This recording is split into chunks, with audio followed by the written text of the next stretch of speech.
It's very hard to make anything out of the 18th century press, just as it would if I just gave you the AP wire.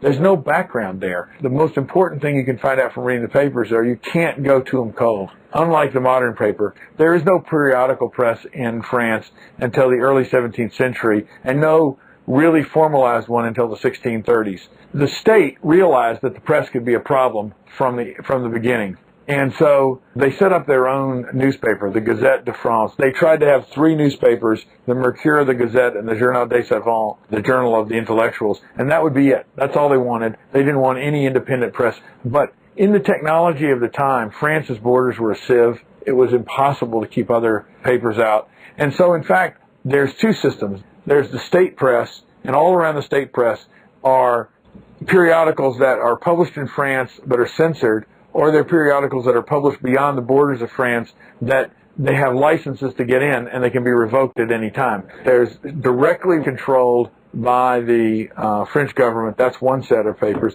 Then there's domestic French papers that are under a lot of pressure. And then there are foreign papers that there's a kind of a negotiation. If you don't say this, we'll let you in. If you go beyond that, we won't. Well, this is a paper, the Courrier d'Avignon that I have here, the Courrier of Avignon, that is kind of a mix between, this is a political newspaper, between the domestic papers and the foreign papers. It's a mix because Avignon is not France, but it is entirely surrounded by France. Courrier d'Avignon is a little more independent because they can't just come in and smash the presses. On the other hand, the Courrier had to get along with them. This is from September 1770. A huge uproar was going on in France.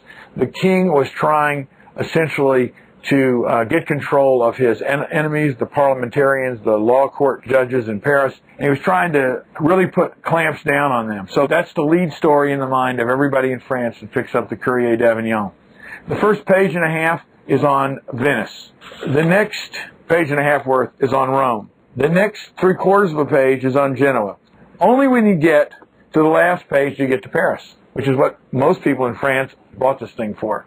So in other words, they're providing all sorts of innocuous news that's not going to really bother the French all that much. These are the vessels, the Dauphin and the Averdy, which arrived from the Orient, one from Pondicherry and the other from China, the 26th of last month, which carried the news of the breakdown between the Hyder Ali Khan and the English in India.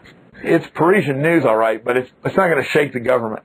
There actually are 2 small paragraphs, 1 sentence each, which concern the battle between the king and the parlementaire. Here's what it says. The chambers of parliament assembled Friday in the morning, and the king said to them that he doesn't want to receive nor hear their complaints. On this report, the court postponed the deliberation until Tuesday, the 20th of this month, and the chambers will reassemble after that. This report comes from the 20th of August. So in other words, yeah, if you really know what's going on already, you learn something. But if you don't, if you happen to be reading a newspaper because you wanted to find out about the controversy, you just know there is one. The only real reference to what it is what's going on, which historians could tell you all about, but I don't know that contemporaries who read this paper could, is it's on the affair of Monsieur le Duc d'Aiguillon. You have to know what that is.